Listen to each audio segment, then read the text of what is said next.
All right, here's some more tips for using electric and LTspice and getting some file not found errors. And here's some ways to work around that.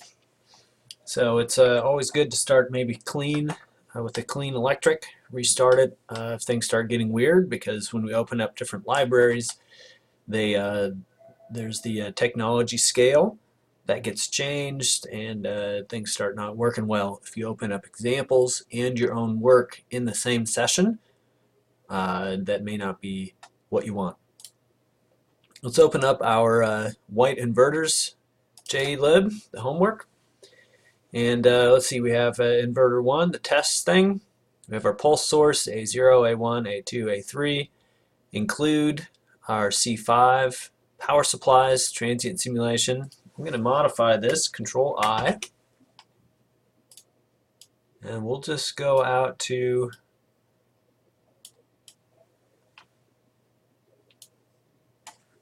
(20 nanoseconds and not specify the pulse time or the transient time per our discussion on Wednesday.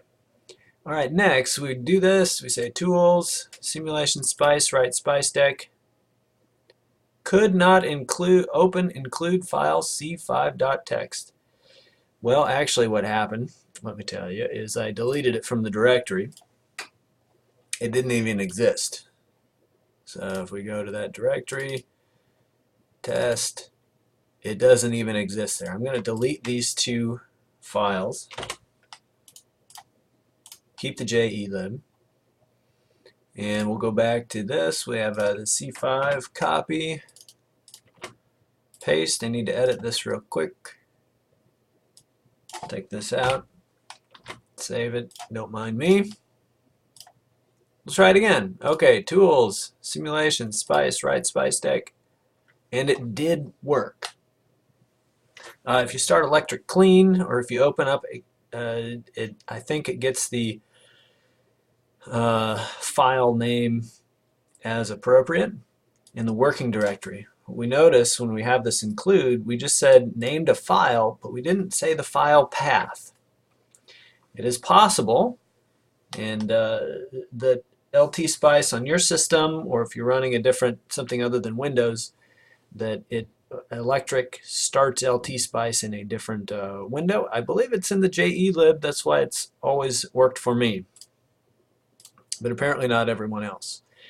Two strategies for this, and they both involve explicitly saying where the c5.txt thing is. Well, we know where it is because we know where we put it. Let's open our window here. It's in this directory, c5.txt. It's with our JElib, but it is under H drive, ECE 429, test. Why don't we just say that explicitly? H, ECE 429, test. All right, so when we include this, it actually looks for this entire path name and runs it. Run the simulation again. The include now includes the whole path. That will work. We're using the c5.txt for all of our simulations, really. So you can do this and do it directly. Please make put it in a path where it's easy to type instead of some long, deep path buried somewhere else. Another strategy you can do, if you notice, we always have VDD is 5 volts. That's the nominal power supply for our C5 process. And we always have the ground one. I like to put this one here, as we found out on Wednesday. LTspice says, hey, it's shorted to ground anyway. We're going to ignore it. I think it's good practice. These 3 lines are included in every simulation we will run. Well, electric has a faculty to deal with that. Let's go to the preferences. Preferences, tools, spice CDL, spice 3, blah, blah, blah, blah, all this stuff. Use header cards and use trailer cards. Cards are lines in spice, by the way. Let's use trailer cards. We'll put these at the end. From file, There is no file. We're changing this option here. Browse. I'm going to say c5.txt. We'll say OK or apply and OK. And we'll see what happens. So there's tools, simulation spice, write spice deck. Let's look at the netlist and see what happened. Here is the one that we added. These lines are the text that are in electric right here. Look at this extra one. Trailer cards are described in this file. We have another .include. It includes the full path name, and that will show up in every netlist that we output. This is our opportunity to not have to type VDD and ground all the time. How do we do that? Well, let's go back to our c5.txt. We're going to edit it. And before it just had the transistor models. Comment, comment, comment, comment, comment, dot model, open parenthesis. We changed it to level 8. And then the plus is a line continuation. So Spice is treating this as one single line. Close parenthesis, done. The comments there just for fun. Another model for the PMOS. And that's it. So it's like as if we type this in. And you can copy paste this into your netlist if you wish. However, what we're going to do is we're going to include additional commands in here because this just runs the commands. It's not anything special. It's a Spice card or it's a line.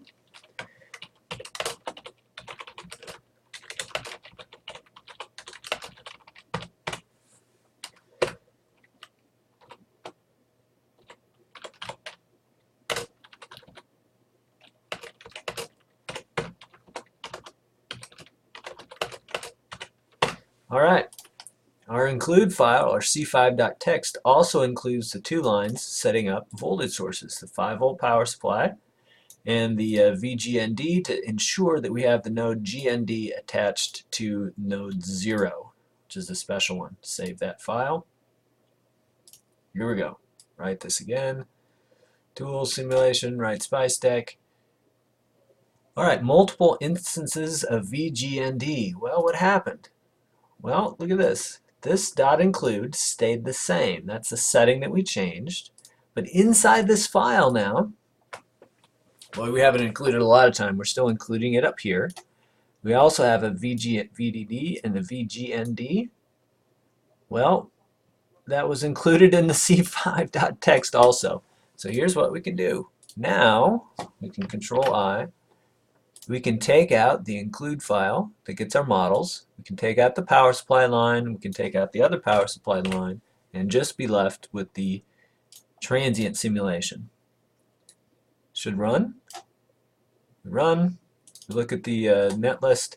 We see that there are no power supplies in this netlist directly. They are included from this file, which is really nice. All right, here's the one caveat with this. Close out LTspice. Yeah, we're going to save that. Open electric again, and we're going to open an example. One of the examples, and it was electric, CMOS, CDU, chapter 11. That's the inverters. All right, here we go. This is the one. We're changing these settings. Our scale went from 300 nanometers. And let's use the all new settings. Okay, one thing that, well, we'll come back to that. Dot option post includes CMOS CDU models. That's fine. Here's our VN. That's the pulse. Tools, spice, simulation, write spice deck. Oh, what's going on? Voltage source VDD and voltage source VVDD are paralleled, making them an overdefined circuit matrix. Do you remember VVDD? That was from this one. Do you see this? Trailer cards are described in this file. Every time we run LTspice now, it includes this in there, and it put the power supplies in parallel, which is not good. And one was defined as 5, this one is defined as 1. So pretty much if we want to run the examples now with these settings, we have to go to Tools, Spice, and just say no trailer cards when we're running examples. When we run our stuff, use the trailer cards, It gets our default power supply, so you don't have to type them all the time. So moral of the story is use absolute file paths. I have not been able to determine yet exactly how the paths get set up when you're doing things in electric and LTspice. One more tip. Isn't it really nice when we open electric, we run the examples, open up a library here. It's really nice. Tool, Spice, right, Spice deck. Whoops. We'll have to shut off that option real quick. Tools, Spice, no trailer cards. Okay. Try again. All right, so it writes the Spice deck. If you look in the netlist, there's no like plotting commands, right? But all the examples plot. Would that not be convenient? Let's go to this directory and see what's going on. Delete these here. We're not using them for the moment. Electric,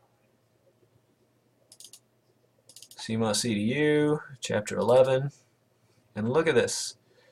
Okay, so here's SPI, that's our netlist. It gets written. There is raw, that is the data from the output. I have some Python code that will read this data, and there are other utilities that will read this. We don't need to use LTspice to view the waveforms. LTspice is kind of nice. It has some nice things in it, but sometimes you want to do some really wacky things, and it's easier to program it up. I have some readers that will read raw LTspice waveforms, and now we can plot everything interactively in Python. And that means we can do whatever we want. Here's the log. That's the simulation log. The error log gives us the ideas of what's going on. And do you see the third of this batch? The netlist, the log, the output, the PLT file. This looks like kind of some settings and whatnot. It is this file, because it's named the same as the netlist, that tells LTspice to automatically, when it's done, do these plots. We can use that information to our advantage. Let's do this again. We're going to plot our inverters now from the test. Use new settings. We need to be the 300 nanometer tools, simulation, Spice, right, Spice deck. Can't find the simulation. Oh man, can't find the model. You know what we did? We forgot to put our tool settings back. Tools, Spice CDL. Use the trailer cards from the file. Okay. Simulate again. There we go. It doesn't plot. However, we can go up here, pick visible traces. We want VA1 and VA2. Okay. Plot those. Here's what we do. Plot settings. Save plot settings. Save it right where it asks. Say save. Done. And we'll go back to our test. Now we see this plot file, .plt file, saved right next to our netlist. And we'll see what happens when when we run Spice again. Boom. I hope you can see the advantage of doing the .plt file for lots of iterative sort of simulations. That concludes the tip for today. Thank you for watching and listening.